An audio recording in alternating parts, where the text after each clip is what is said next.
इसको क्या कहते हैं? जियो बोर्ड। ठीक है, इसमें रबड़ दिया हुआ है। इस रबड़ के माध्यम से आप लोग सीखेंगे आकृति बनाना। इसमें बिंदु दिया है, ठीक है। बिंदुओं को जोड़ के हम वर्ग बना सकते हैं, त्रिभुज बना सकते हैं, आयत बना सकते हैं, है ना। वर्ग बनाना आता है? वर्ग किसे कहते हैं? जिसकी चारों भुजाएं क्या होती हैं? बराबर होती हैं। लो वर्ग बनाओ, रबड़ के माध्यम से वर्ग बनाओ। चारों भुजाएं बराबर होनी चाहिए, ठीक है। हाँ बनाओ, बहुत अच्छा। इसको बराबर करो, बराबर करो। जितना रबड़ जितना खिंचाए, हाँ उतना खींचो। ये क्या बन गया? लेकिन क्या ये वर्ग है? अभी ये वर्ग नहीं है। वर्ग की लंबाई और चौड़ाई क्या होती है? बराबर होती है। अब ये वर्ग लग रहा है? अब ये क्या है? वर्ग है। वर्ग की लंबाई और चौड़ाई क्या होती है? बराबर होती है। अगर हम त्रिभुज बनाना चाहें तो तीन भुजाओं से घिरी आकृति को क्या कहते हैं? तीन भुजाओं से घिरी आकृति को क्या कहते हैं? त्रिभुज। ये क्या बन गया? त्रिभुज। कमिन, ये क्या बन गया? लेकिन ये कौन सा त्रिभुज है? यहाँ पर बन रहा है 19 डिग्री का एंगल। इसका मतलब ये है 90 अंश का कोण। अगर हमको साधारण त्रिभुज बनाना हो तो हम क्या करेंगे? हम इस बिंदु को, रुको दूसरा डबल लेते हैं। एक यहाँ पर करते हैं इस तरह से, इसको पकड़ो, इसको यहाँ पकड़ते हैं। उसके बाद हम ले आते हैं इसको, जितना दूर ये खींचा जाए। ये देखो, अब बनेगा इससे क्या? त्रिभुज। ठीक है, क्या बनेगा? ये देखो, ये बन गई तीन भुजाओं से घिरी आकृति क्या? त्रिभुज। ठीक है, अब हम इससे आयत बनाएंगे। आयत मतलब जिसकी आमने सामने की भुजा क्या होती है? बराबर होती है। क्या ये आयत है?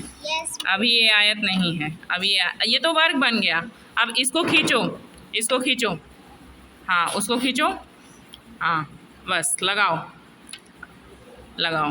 बराबर बिंदु पे लगाना, वहाँ पे नहीं लगाना है। इसके बराबर होना चाहिए, इसके बराबर। हाँ ये देखो, ये, हाँ अब ये बन जाएगा क्या? आयत। ये बन जाएगा आयत। ये देखो, इसकी आमने सामने की भुजा बराबर है। ठीक है, जितनी लंबाई इसकी है उतनी ही लंबाई इसकी है, जितनी लंबाई इसकी है उतनी ही लंबाई इसकी है। तो इससे क्या बन गया? आयत। अब वर्ग कौन बना सकता है? बना सकते हो? चलो बनाओ, वर्ग बनाओ। हाँ ठीक है, सबका बारी आएगा। वर्ग बनाओ। ब्यूटी बना रही है वर्ग। देखते हैं ये सही बना पाती है या फिर नहीं। जियो बोर्ड पकड़े रहो, क्योंकि सरक रहा है ना, इसके लिए। ये वर्ग नहीं है, क्योंकि इसकी जो आमने सामने की भुजा है ये लंबी हो गई है, और ये भुजा तुम्हारी छोटी हो गई है, ये भुजा लंबी हो गई है। इसको बराबर करो, इसको और छोटी करो तो बराबर हो जाएगा। बराबर होना चाहिए, बराबर नहीं होगा तो वर्ग नहीं होगा। ये बराबर जोड़ने के लिए तुम भी लोग ये भी कर सकती हो, एक बिंदु, दो बिंदु, तीन बिंदु, चार बिंदु, पांच बिंदु। अगर पांच बिंदु इस पंक्ति में है तो पांच ही इस पंक्ति में भी होना चाहिए। एक, दो, तीन, चार, पाँच, यहाँ पे बराबर होगा। यहाँ पे जब बराबर करोगी तो वो वर्ग बन जाएगा। ठीक है, पांच बिंदु इस पंक्ति में और पांच बिंदु इस पंक्ति में, ये वर्ग है या नहीं? क्या है ये? वर्ग है। इस तरह से हमने क्या सीखा? वर्ग को बनाना। अब हम क्या सीखेंगे? आयत को बनाना। आयत कौन बना सकता है? आयत। चलो आ जाओ, मुस्कान बनाओ आयत। आयत मतलब जिसकी आमने सामने की भुजा क्या हो? बराबर हो। ठीक है, बेल लग गई है लेकिन अभी कोई कहीं जाएगा नहीं। ठीक है, ये कॉन्सेप्ट क्लियर कर लो। चलो आ जाओ, आयत बनाओ।